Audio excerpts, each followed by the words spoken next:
राजस्थान सरकार के स्वास्थ्य विभाग द्वारा नर्सिंग ऑफिसर और फार्मासिस्ट की भर्ती के लिए आवेदन पत्र आमंत्रित किए गए हैं, जिसमें नर्सिंग ऑफिसर के 1250 पद और 39 शहरिया बैकलॉग के पद हैं। फार्मासिस्ट में 2020 पद हैं, जिसमें 1927 पद रेगुलर भर्ती के हैं और 93 पर बैकलॉग है। ये पद कम या बढ़ाए जा सकते हैं। इनकी भर्ती की बात करें तो चयन प्रक्रिया में सरकार के द्वारा स्पष्ट किया गया है कि इसमें बोनस अंकों का प्रावधान है। बोनस अंक के द्वारा इनका चयन किया जाएगा। जैसे कि सरकार के द्वारा बताया गया है कि अभ्यर्थियों का जो चयन है उसमें शैक्षणिक योग्यता प्लस व्यावसायिक परीक्षा में प्राप्त अंक प्लस अनुभव पर आधारित जो बोनस है उसको जोड़कर वरीयता बनाई जाएगी। उसी के आधार पर चयन किया जाएगा। राजस्थान में जो संविदा कर्मी हैं उनके द्वारा कई वर्षों से कार्य किया जा रहा है और उन संविदा कर्मियों के द्वारा अनुभव के आधार पर उन्हें बोनस अंक दिए जाएंगे।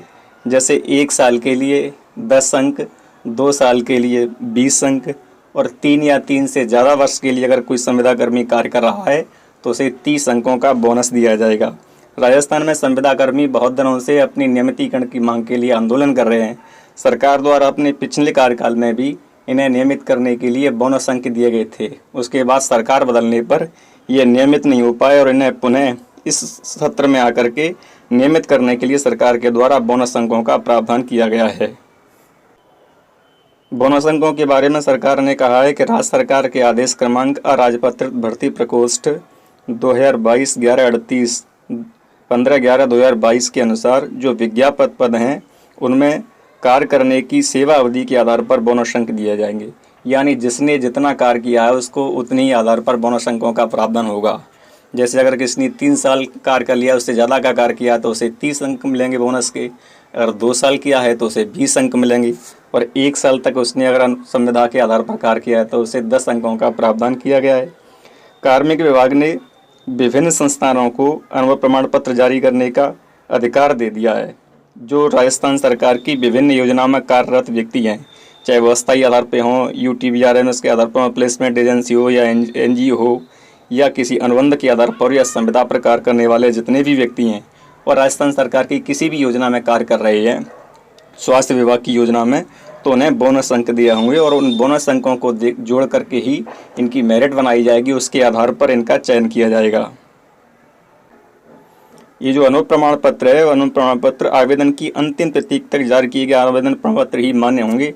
इसके बाद अगर कोई अनुभव प्रमाण पत्र जारी करता है या अनुभव प्रमाण पत्र जमा कराता है तो वो मान्य नहीं होंगे। केवल जो आवेदन कर रहे हैं, सरकार के द्वारा जो भर्ती के आवेदन तिथि निर्धारित की गई है उस तक ही आवेदन पत्रों को माना जाएगा। उसके बाद के जारी होने वाले अनुभव प्रमाण पत्रों को नहीं माना जाएगा। अनुभव की अवधि की गणना भी ऑनलाइन आवेदन प्रारंभ होने की तिथि से ठीक पूर्व की दिनांक तक की अवधि ही मानी जाएगी। इसके पश्चात जारी किए गए अनुभव प्रमाण पत्र सरकार के द्वारा नहीं माने जाएंगे। आवेदक द्वारा पृथक पृथक अवधि का अंकन ऑनलाइन आवेदन पत्र में पृथक किया जाकर प्रत्येक अवधि का निर्धारित अनुभव प्रमाण पत्र अपलोड किया जाना आवश्यक होगा।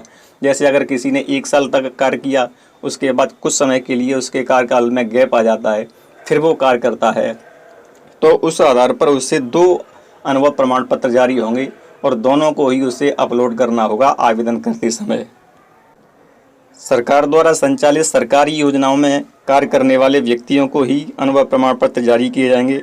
अगर कोई व्यक्ति निजी क्षेत्र के चिकित्सालयों में कार्य कर रहा है या कहीं अन्य प्रकार करता है तो उसको जारी अनुभव प्रमाण पत्र मान्य नहीं होंगे। अनुभव प्रमाण पत्र केवल सरकार के द्वारा संचालित किसी योजना में कार्य करने वाले व्यक्तियों को ही जारी किए जाएंगे। अगर कोई व्यक्ति प्राइवेट चिकित्सालय में कार्य कर रहा है और उसको कोई अगर अनुभव प्रमाण पत्र जारी किया गया तो सरकार के द्वारा उसे बोनस अंकों का लाभ नहीं दिया जाएगा। अनुभव प्रमाण पत्र सक्षम अधिकारी के द्वारा जारी किया जाना चाहिए और अनुभव प्रमाण पत्र आवेदन के साथ ही अपलोड करना होगा। ऑफलाइन आवेदन पत्रों को स्वीकार नहीं किया जाएगा, न ही ऑफलाइन अनुभव प्रमाण पत्र को स्वीकार किया जाएगा।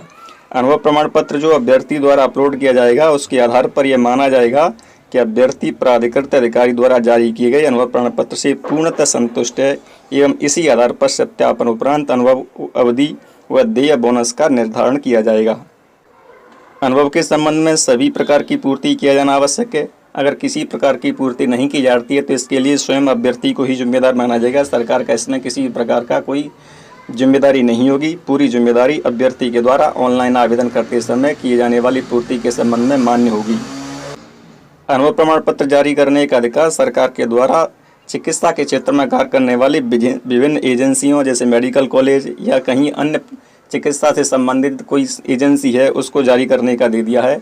जो भी व्यक्ति, जो भी अभ्यर्थी जिस क्षेत्र में जहां पर काम कर रहा है उसे अपने संस्था के हेड के द्वारा जारी किया गया अनुभव प्रमाण पत्र जारी करना होगा और बिना अनुभव प्रमाण पत्र के किसी भी अभ्यर्थी को बोनस अंकों का लाभ नहीं दिया जाएगा, चाहे वो भले ही पहले से ही किसी भी एजेंसी में या किसी भी सरकारी स्वास्थ्य सेवा क्षेत्र में कार्य कर रहा हो। तो इस तरह सरकार के द्वारा इस भर्ती में अनुभव का लाभ देने के लिए संविदा कर्मियों को नियमित करने की व्यवस्था की गई है, जिससे कि संविदा कर्मी अनुभव का लाभ लेते हुए उनके द्वारा प्राप्त किए जाने वाले बोनस के आधार पर नियमित हो सके। क्योंकि संविदा कर्मियों के द्वारा राजस्थान में लंबे समय से उनको नियमित किए जाने की मांग की जा रही थी, सरकार उनको नियमित नहीं कर पा रही थी। सरकार के द्वारा भर्ती जारी की गई और जिसमें संविदा कर्मियों को बोनस की व्यवस्था की गई, जिससे कि अगर उनकी कम प्रतिशत होती है तब भी उनको बोनस अंकों के आधार पर नियमित किया जा सके। उम्मीद है स्वास्थ्य के क्षेत्र में काम करने वाले विभिन्न कर्मचारियों को बोनस अंकों के आधार पर इस भर्ती में लाभ होगा और वो नियमितकरण की प्रक्रिया में आ सकेंगे और वो स्थायी हो पाएंगे। ये सरकार के द्वारा इस भर्ती में व्यवस्था की गई है।